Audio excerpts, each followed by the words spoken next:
Welcome to Truth Report, the show that pulls back the curtain on the hidden power structures shaping our world. I'm Alex Truth. And I'm Maya Clarity. Tonight, we expose the silent battles for control over nations, over technology, over information itself, and the often unseen forces at play beneath the surface of daily headlines. From political dynasties fighting for survival, to shadowy espionage operations targeting our most critical infrastructure, and the quiet academic battlefields where intellectual property becomes a weapon. We'll delve into the murky waters of international diplomacy and even the integrity of scientific truth, revealing how the pursuit of power and profit often dictates what the public is allowed to see. Prepare yourselves, because the truth, as always, is far more complex and intertwined than you might imagine. Let's begin. Our first story takes us to the heart of Bangladesh's political landscape, where the vision for the nation's future is being fiercely debated and challenged. Indeed, Maya. Al Jazeera's The India Report recently put a spotlight on Tarique Rahman, son of Bangladesh's former president and prime minister, and his party, the BNP. The core question: does his vision truly represent change, or is it merely a familiar path repackaged for public consumption? The interview, specifically Srinivasan Jain's challenge to BNP Secretary General Mirza Fakhrul Islam Alamgir, underscores a deep skepticism. Tarique Rahman, currently exiled in London, remains a pivotal figure for the Bangladesh Nationalist Party, yet his physical absence and past controversies cast a long shadow over any claims of a fresh start. Rahman's history is significant here. He faces multiple convictions, including for corruption and involvement in a 2004 Grenade attack, charges he consistently denies as politically motivated. This record makes it incredibly difficult for the BNP to convincingly present him as a clean break from the past, especially when they champion him as their primary leader. The BNP itself has been under immense pressure, Alex. They boycotted the recent general election, alleging a lack of free and fair conditions, and have faced widespread arrests of their activists. This has significantly weakened their operational capacity and public trust, making their vision harder to articulate and implement. And the question of dynastic politics is unavoidable. Tarique Rahman is the son of two former leaders, Ziaur Rahman and Khalida Zia. Critics argue that his ascendancy perpetuates a cycle of family rule rather than fostering genuine democratic progression, despite the BNP's rhetoric of fighting for democracy. Exactly.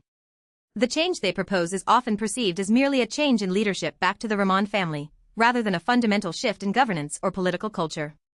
This perception is a significant hurdle for them in gaining broad public support beyond their established base. So, who benefits from this narrative, Maya? Clearly, the BNP benefits by attempting to rally supporters around a figurehead, even in exile. They aim to present a unified front and a clear alternative to the ruling Awami League. But the democratic process in Bangladesh, and its citizens, lose out when these fundamental questions of legitimacy and accountability are left unanswered. The lack of a robust, credible opposition with a truly fresh vision contributes to political instability and deepens social divisions. And internationally, this impacts regional stability. India, for instance, watches Bangladesh closely, particularly regarding its internal security and political orientation. An unstable or unpredictable Bangladesh poses complex challenges for its neighbors and global partners. The broader implication here is the challenge to democratic succession and the insidious role of dynastic politics. When leaders emerge more from lineage than proven merit or genuine public mandate, it erodes the very foundations of democratic accountability, leaving nations vulnerable to recurring cycles of power struggles rather than genuine progress. Moving on to a story that cuts right to the heart of global technological rivalry and national security. French authorities have arrested 4 individuals suspected of spying for China, with Starlink satellite technology reportedly as the target. This is a significant development, Alex, as reported by the South China Morning Post.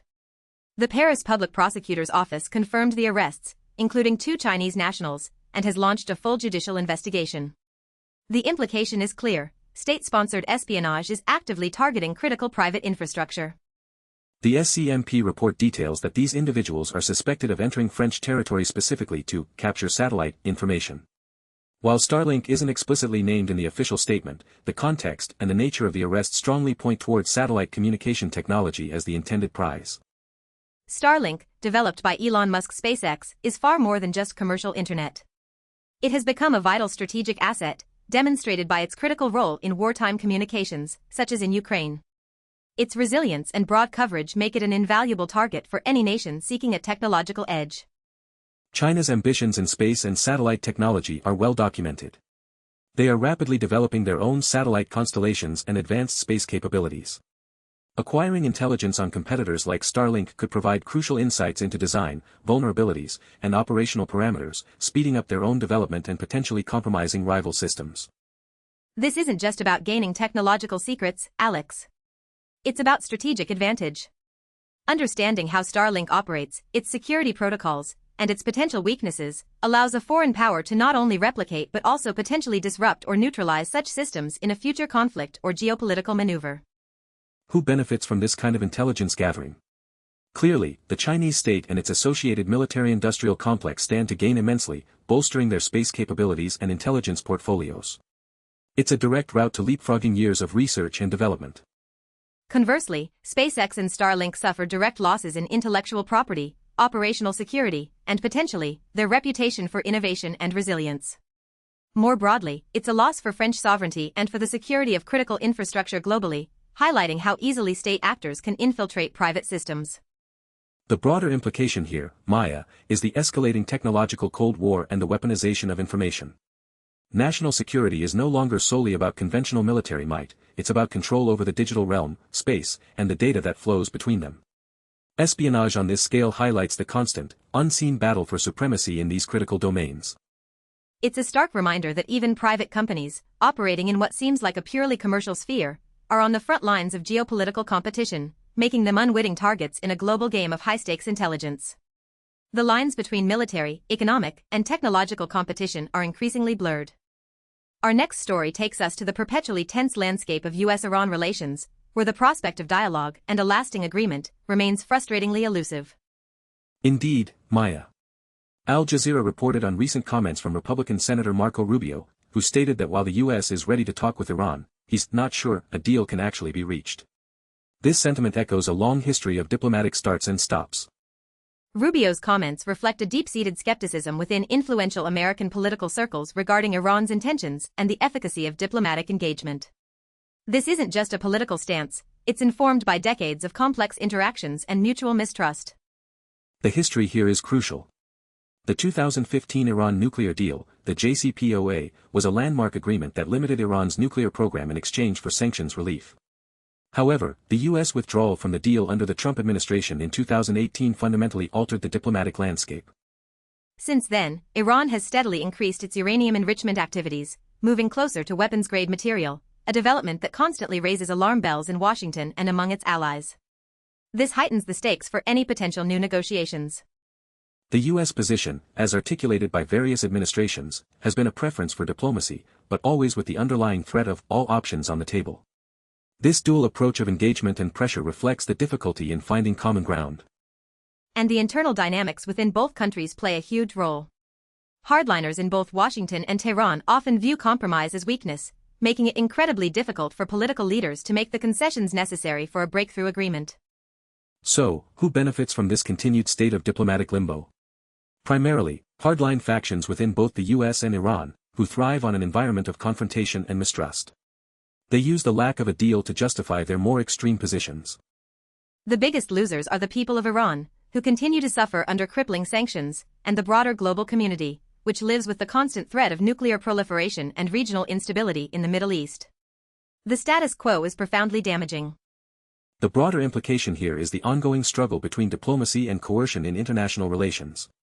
The US and Iran are locked in a cycle where neither side fully trusts the other, making any sustainable resolution incredibly difficult to achieve and perpetuating a dangerous stalemate. It highlights the limitations of traditional statecraft when faced with deeply entrenched ideological differences and geopolitical rivalries. Until fundamental shifts occur on both sides, this cycle of cautious outreach and deep suspicion is likely to continue, with the world holding its breath. From geopolitical stalemates, we turn to a revelation from the infamous Jeffrey Epstein files that exposes a different kind of global power play, one involving academia, elite institutions, and the growing technological rivalry between superpowers. That's right, Alex.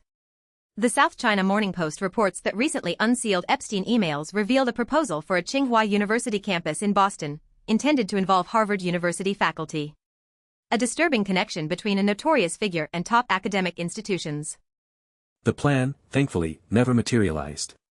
But its mere existence, facilitated through Epstein's shadowy network, raises profound questions about the influence of money and power on academic collaborations, especially between geopolitical rivals. Tsinghua University, China's most prestigious tertiary institution, is far from a neutral academic entity. As the SCMP notes, it's a bastion of China's efforts to break U.S. tech sanctions and controls. This wasn't just about sharing knowledge, it was about strategic technological advantage.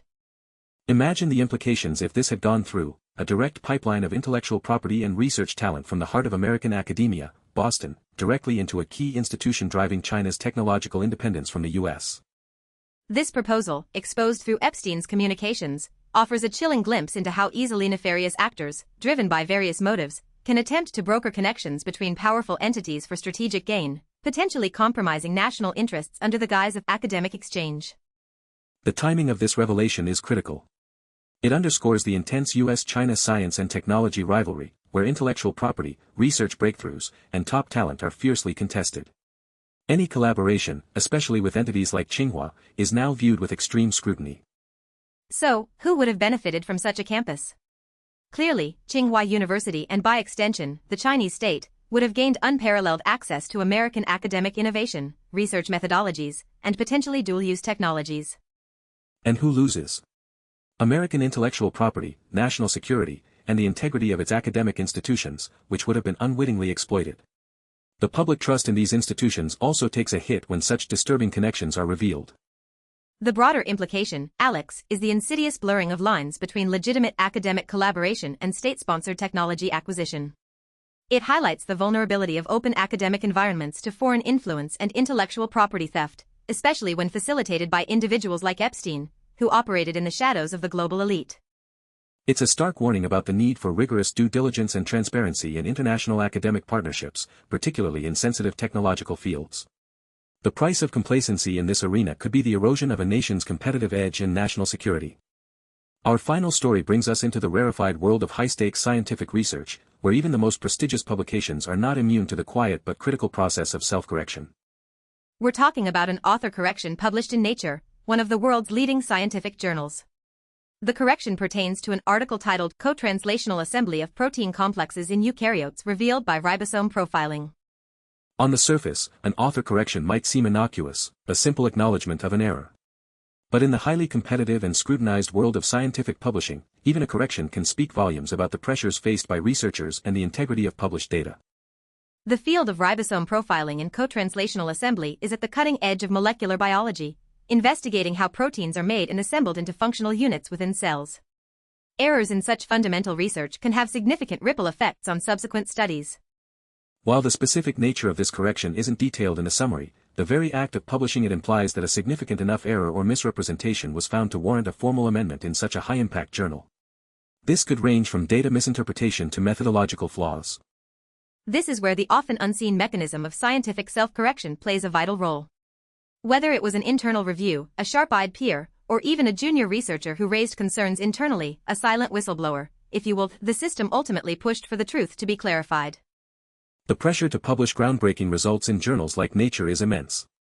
Careers are made or broken by such publications, which can sometimes lead to rushed experiments, selective data presentation, or even honest mistakes that get overlooked in the initial peer review process.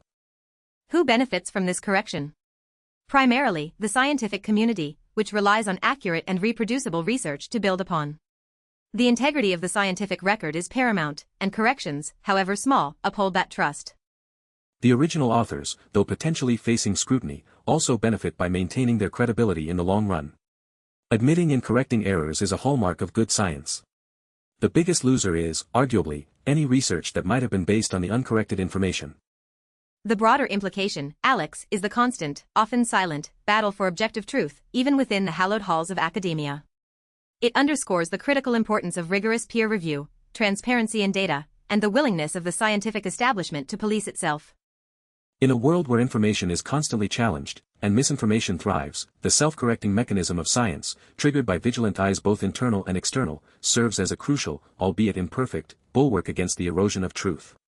It's a testament to the fact that even in specialized fields, integrity must prevail.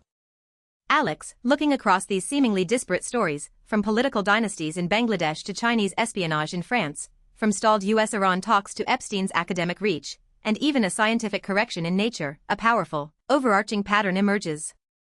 Absolutely, Maya. Each story, in its own way, is about the control and manipulation of information, power, and resources, often by hidden hands or through opaque processes. Whether it's a politician shaping their narrative, a spy stealing secrets, or the subtle pressures influencing scientific publication. We see nations vying for technological supremacy, as highlighted by the Starlink espionage and the Tsinghua Harvard proposal. This isn't just about economic advantage, it's about strategic geopolitical leverage, where data and innovation become the new battlefields. And the vulnerability of open societies and institutions is glaring. From French territory being infiltrated for intelligence gathering, to elite American universities being eyed for technological transfer through compromised channels like Jeffrey Epstein's network. Then there's the pervasive struggle for accountability. In Bangladesh, questions of political legitimacy and dynastic succession go unanswered. In the US-Iran dynamic, the truth about paths to peace or the real obstacles to a deal remain shrouded in diplomatic doublespeak. Even in science, the correction in nature, while a sign of integrity, reminds us that the pursuit of truth is messy, fraught with pressures, and constantly requires vigilance. Who speaks up when errors occur? Who champions accuracy when careers are on the line? These stories collectively paint a picture of a world where truth is a highly contested commodity. Governments, corporations, and powerful individuals are constantly working to control narratives, acquire secrets, and influence outcomes, often far from public scrutiny. That's why Truth Report exists. To shine a light on these maneuvers, to challenge the official lines, and to remind our audience that behind every headline, there are deeper currents of power, influence, and often, wrongdoing, waiting to be exposed.